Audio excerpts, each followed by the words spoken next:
Practice 9 today is in the books, and it's always a fun time of year to coach. I think the one thing that's excited me, really got me excited about this group has been the drastic improvements from one day to the next, and now we're starting to stack days, good days, and that's with really quite big improvements. This group has been unbelievable in terms of their work ethic, their ability, the new guys, to grasp what we're doing, and then to back that up with really good questions and a lot of film work. And as you guys know, we practice in the morning, and most of these guys are finding their way back in to watch film and to get shots and to work on things that happen in practice. So I've been really pleased with that. Again, there is a lot of new faces, so there's a lot of things that we're still figuring out, and it's trial and error in some areas. So everybody's been good.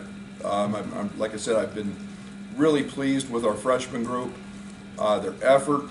We have not had to teach them how to play hard or demand it. You can tell they're winners. You can tell these guys have been a part of winning and success. These guys just do it.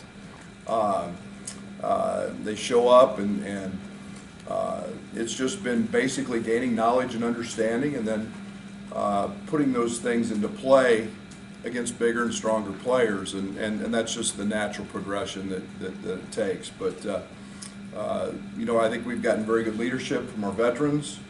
I've loved the way Terrence Shannon has come in here. He's you guys can ask him about it. He's on a 30,000 shot make month. So he gets up at 4:45 every morning and makes 1,000 shots before we work out. It's pretty cool.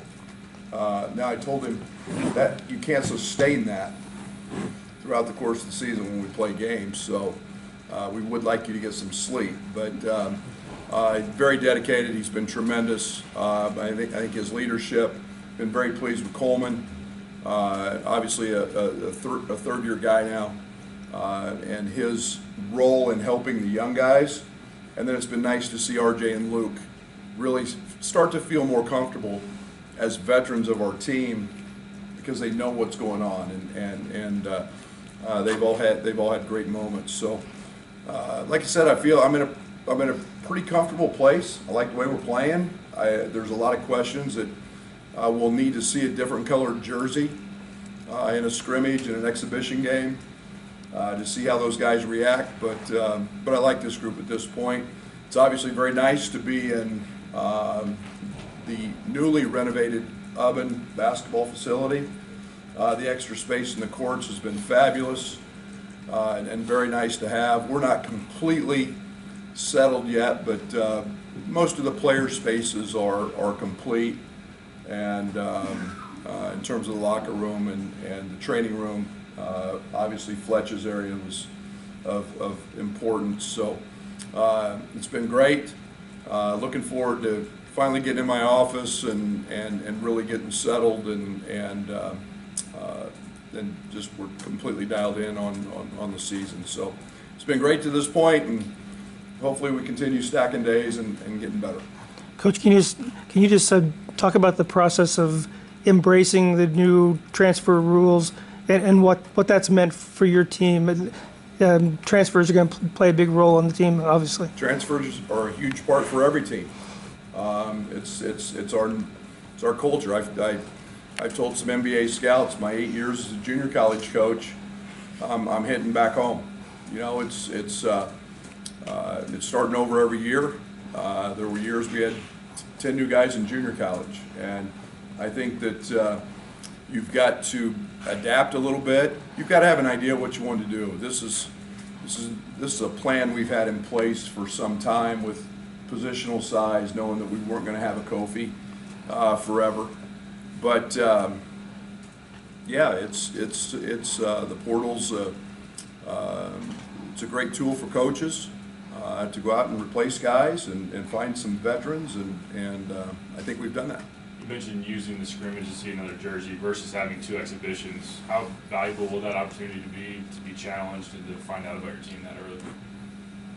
Yeah, it's it's that crazy, you can't talk about your scrimmage, but the scrimmage is great because you can get in there for a while and you can really dial in on high level competition which is what we're going to do, and you can work on situations, scenarios. You can have a segment versus zone. You can have a segment of out of bounds plays, last second situations, all of those things that maybe aren't as easy to do against yourself, but you can run, down 3, side out of bounds, 6 seconds to go, and you can create those scenarios, and you can do that against really good competition.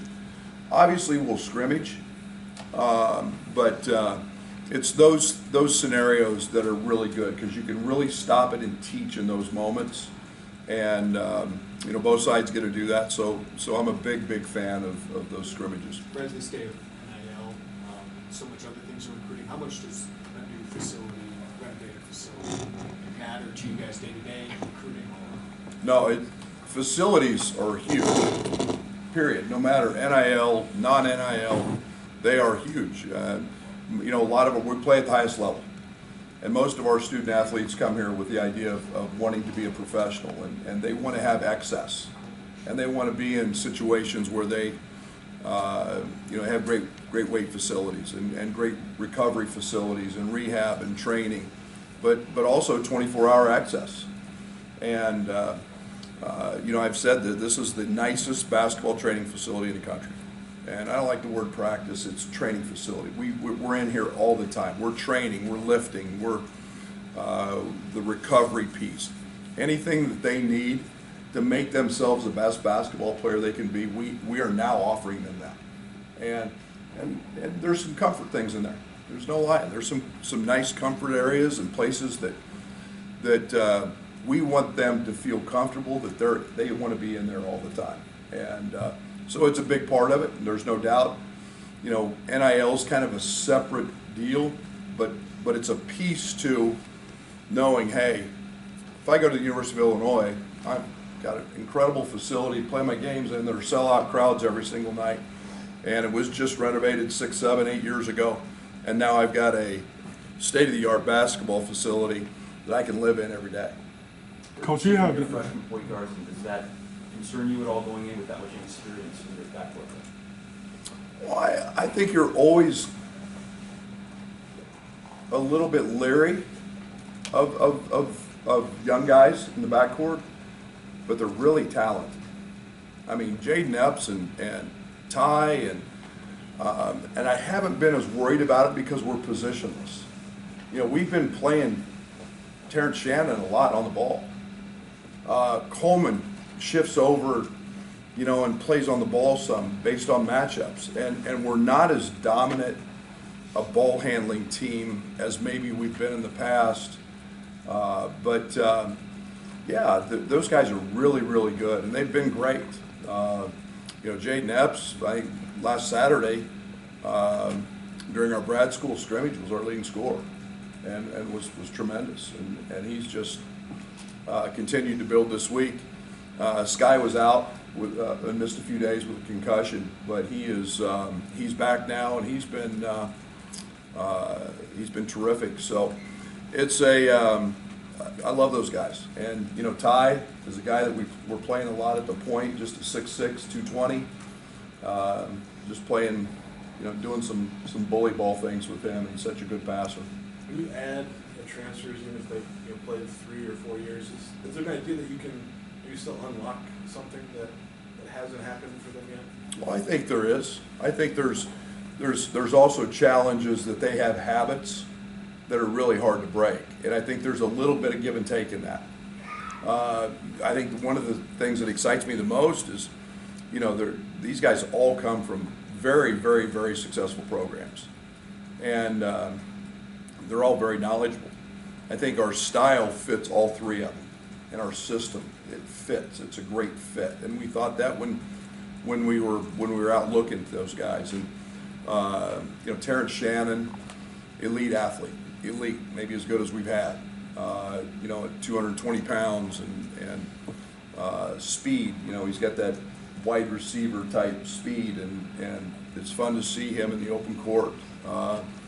Matthew's a guy that, again, versatility, can score in the post, can play out on the perimeter, can go, and they can all guard those spots. So it's a great fit. Dane's versatility, playing out on the floor, his ball handling, all those things fit. So there's some things we can unlock, and their roles might change, coming to a new program, and I think that's what all those guys have found is maybe some different roles. But they've all been successful, and they've all been really well coached. Coach, what's it been like, having Trent, Frazier, and DeMonte in your program early in your career? Now that they're not here, what has that transition been like, not seeing them in the gym here anymore? Yeah, it stinks.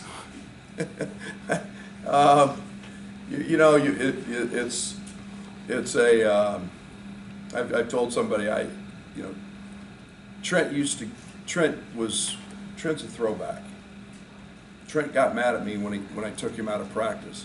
In today's world, most guys are finding ways to get out of practice. Trent was mad if you took him out of practice, and then I always look back at DeMonte and the coming in here with an ACL and literally was grotesquely fat coming off that injury. I mean, just a bad body and couldn't get through the first practice, and that was his first day cleared, and yet I'm playing him major minutes.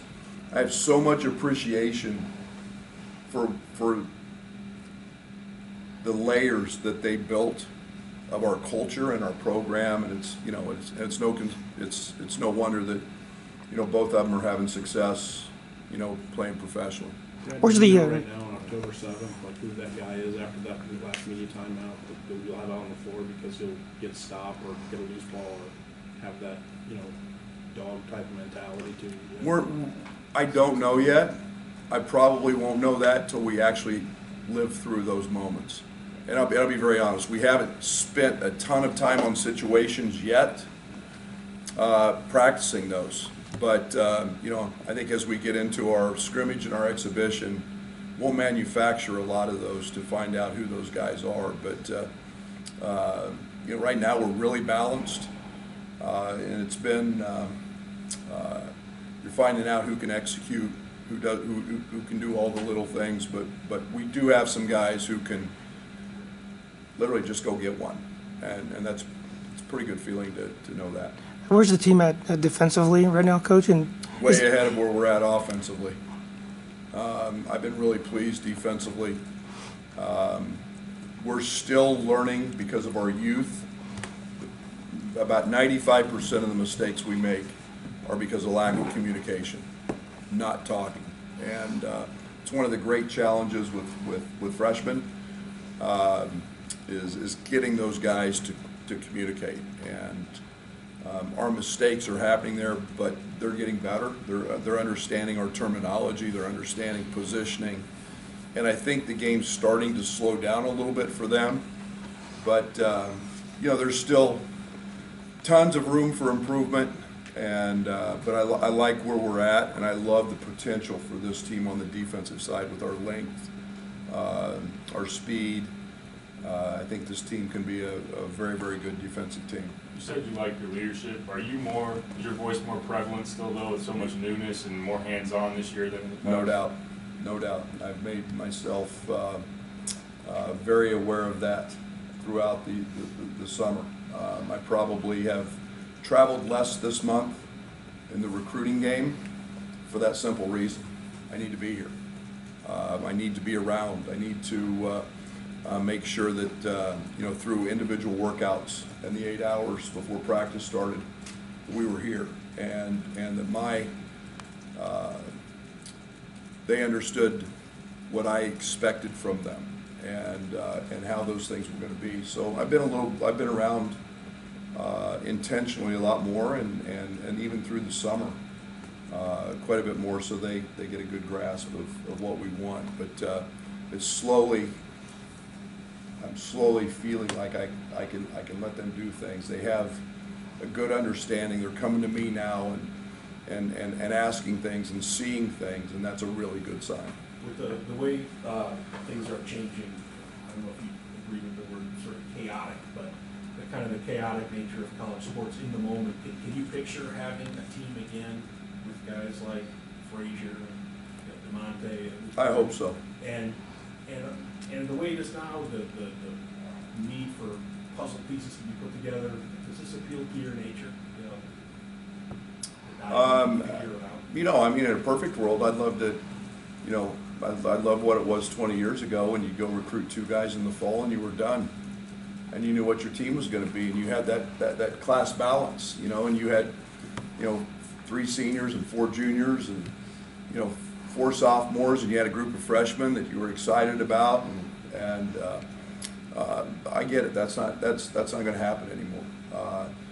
What I do hope is that retention and an understanding of we're at a world-class, top 15 public institution for education, and that means something.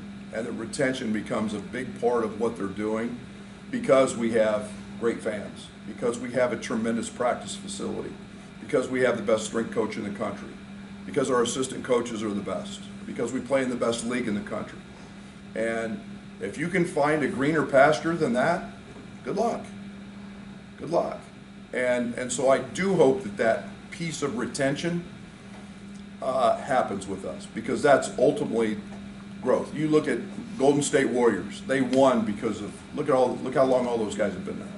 From Steve Kerr to Draymond to Clay to Steph, they all know each other.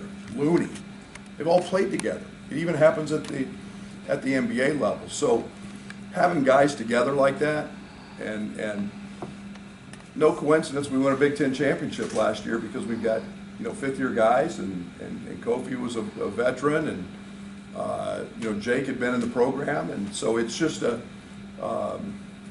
you know, it's fun to see that happen, and we're going to continue to work very, very hard and sell all of those things I just mentioned. No, we're going to sell them. I hope it works. When you say you started planning for life without Kofi, was positionless a big key to that?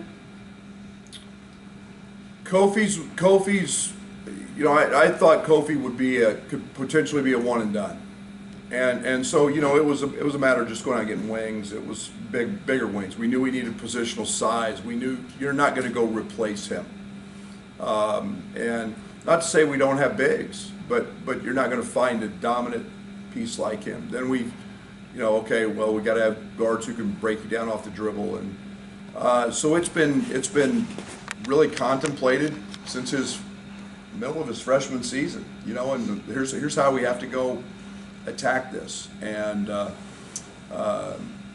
you know, we're gonna find out. I think it worked. I think it's gonna work great. I think it's fun. I think we're talented, and you know, it's I think it's the way the game's trending anyway. So we'll never lose our core values, and playing hard, and everyday guys, and toughness, and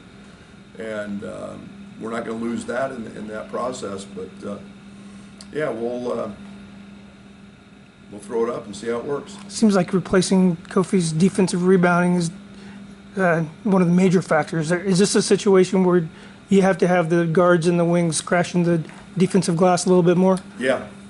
I mean, you know, the one thing that was nice about Kofi is he was 20 and 10. I woke up every game day and knew there was 20 and 10 coming, and good luck trying to stop it. It was 20 and 10. But this needs to be a group where Terrence, Matthew, Coleman, RJ, Luke, Ty Rogers led us in rebounding 7 of the first 9 practices. Those wings have to come back in and get 6, 7, 8 rebounds. Those guards got to chase down long rebounds, 4 or 5. There's, you know, I think if you look at Kansas and what they did in their national championship run, their wings were 7, 8 rebounds a game. We've got to have that, and we've got to be junkyard dogs on the glass. Everybody's got to pull to the ball, and we've got to go rebound the basketball. What makes Ty so unique? Have you had a player like him? Thomas Walkup. And that's an unfair comparison to Ty right now, but Thomas Walkup, just twins, just at the same age. They can post him, can play him at the point, he can guard. Ty's a way better defender than Thomas. Thomas, when you guys put that on Twitter, I'm gonna get a nice text from Greece, but very similar. Just the flexibility that he provides.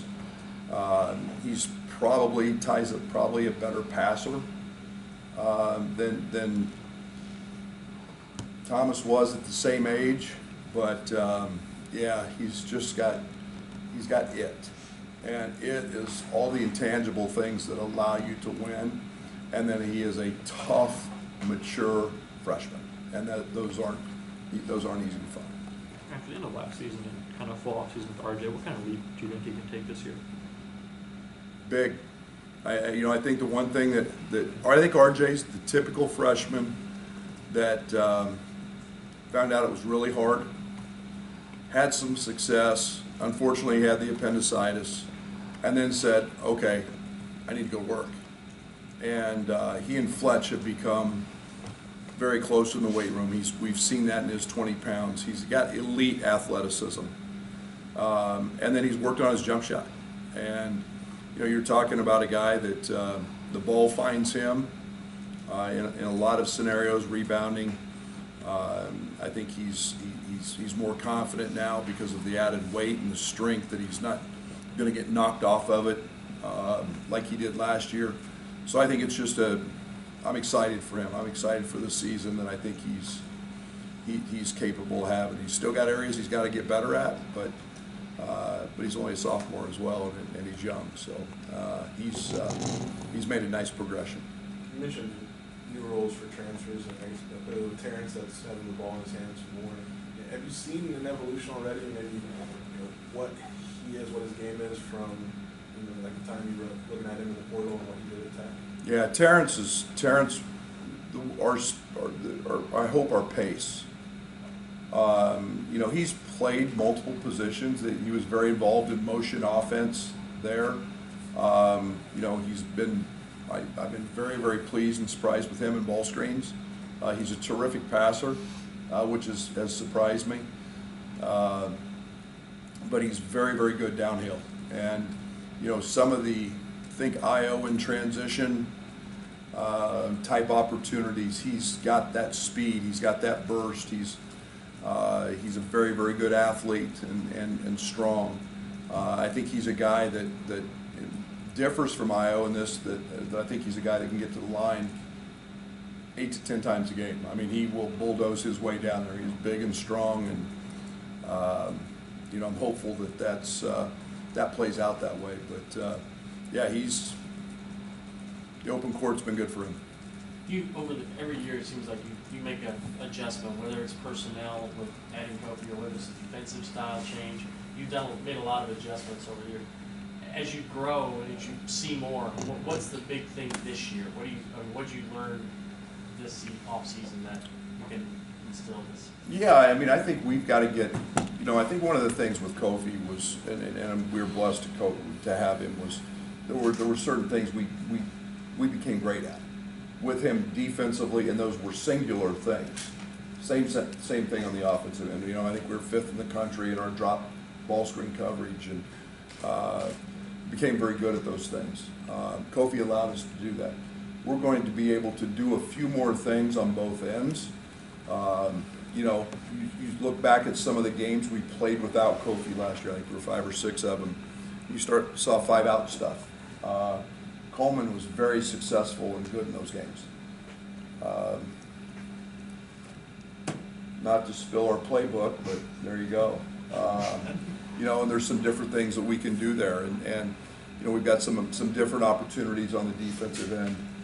Both in the half court and full court to do some things differently. So those are all things that we're feeling our way through. We've worked on since June. We like, and I think that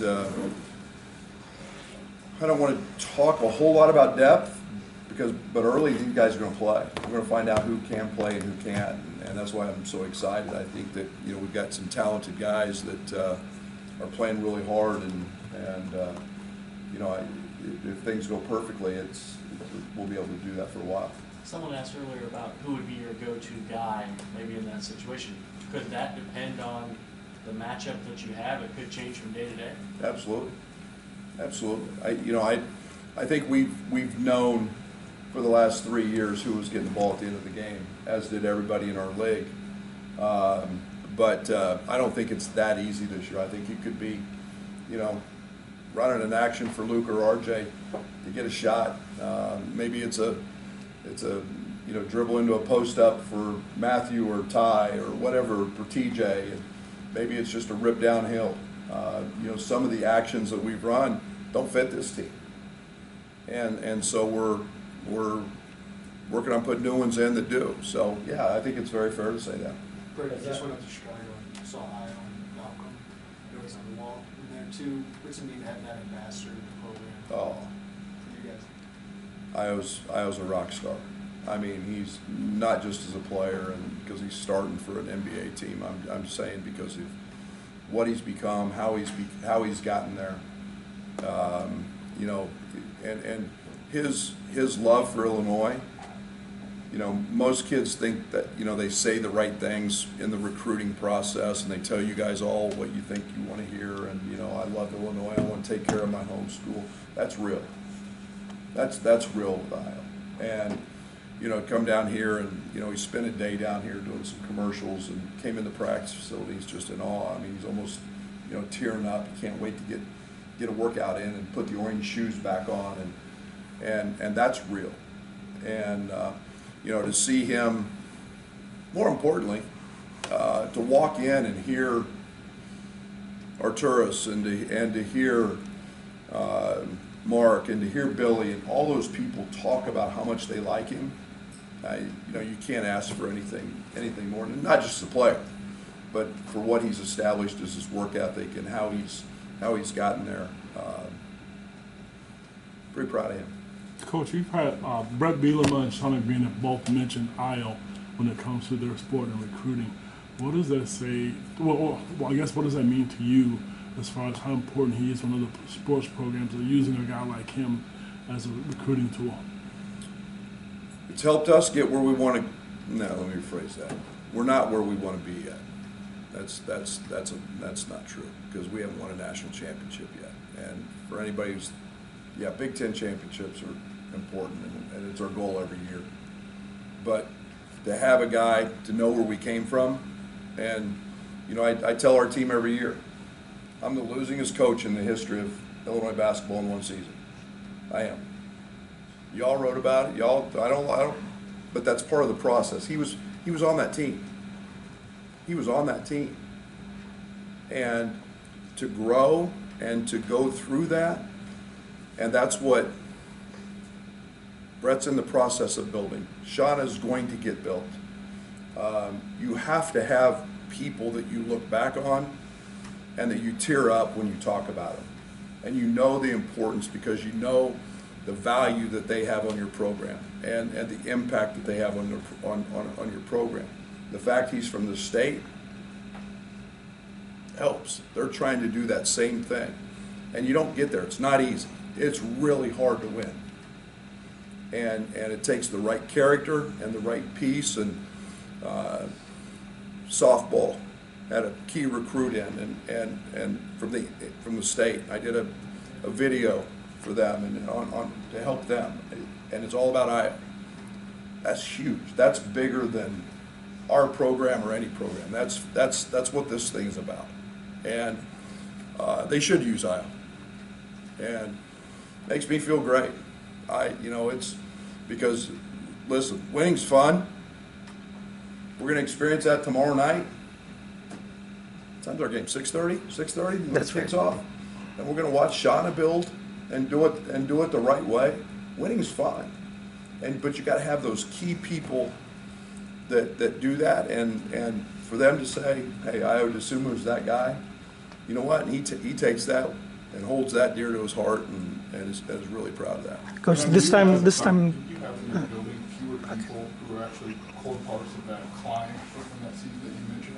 How often do you go back to that with some of those younger guys, or do you at all? You got to be really careful doing that. you can't forget how you got there, and you can't forget those people, but each team is new and has to develop its own identity. Our guys are sick. Our guys early on, they hated Thomas Walkup when he'd come in here in the summer and work out. They hated him because I talked about him so much. You know, some of these guys probably get sick of hearing about Io and Trent, and yet I'll get to a point where I'll quit doing that, and you know, they've got to develop their own way and their own path, and we can't lose sight, and I won't let them lose sight of how those guys did that, because it's their job to carry that on. Brad, when you went through the process with Matthew in the portal and having the relationship with Scott that you do at Baylor, like, what was your hypothesis or staff's theory as to why last year his numbers may have plateaued just a little bit individually, but Baylor had a good year? Yeah, they were good. Right. I mean, they had veterans. I mean, they're coming off a national championship, and I don't think he was totally healthy throughout the course of the season. You know, they had a freshman that just blossomed and blew up into a lottery pick. You know, I think all those things impact that. But he's been extremely well coached. His versatility fits. The pace we play with fits. You know, I think it's a tribute to him that they've had he's got a national championship ring, and he was a part of it. He kicked our butt. He was a big reason that they beat us. You know, you like having those guys around, and he's a wonderful kid. He's got great personality. He's a great teammate, and I'm excited to see those numbers increase because the ability is there, and it's our job to help get those numbers where he wants them and where we ultimately think they can be. And I think he can be a major impact in terms of what we're trying to do. This time last year, Coach, you were talking about that you had a really good three-point shooting team. Trent's gone, Plummer's gone. Is that a team strength this year, or is it a work in progress? I think it's a work in progress. I mean, we've got two really good shooters. I mean, Luke Goody can be as good a shooter as there is in the country. I mean, he missed one today, and I got mad at him because he missed it. RJ has been shooting the cover off of it. Terrence had a day a couple of days ago where he was 6 of 7 from 3. You know, Matt shoot it. Coleman can shoot it. Both freshman guards, Sky and Jaden can shoot it, but they're freshmen, and they haven't done that in a game yet. So I'll hold and reserve judgment, but I like our abilities to do that, as well as I do our abilities to drive the ball and get in the paint.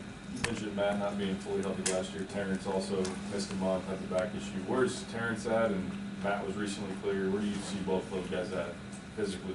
Yeah, I think Matt's still kind of, you know, he was not with us all summer, you know, finishing his degree. I think he's still playing his way back into, I'll call it basketball shape, and just getting acclimated with Fletch and doing that.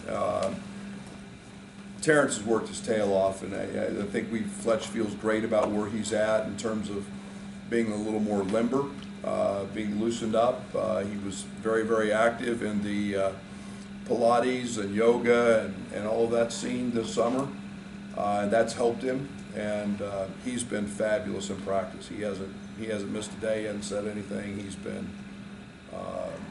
been that go hard guy, an everyday guy since he's been here. With what you've lost leadership-wise from last year, how important was it for Terrence to step up and take part of that role? Big. That's why we brought him.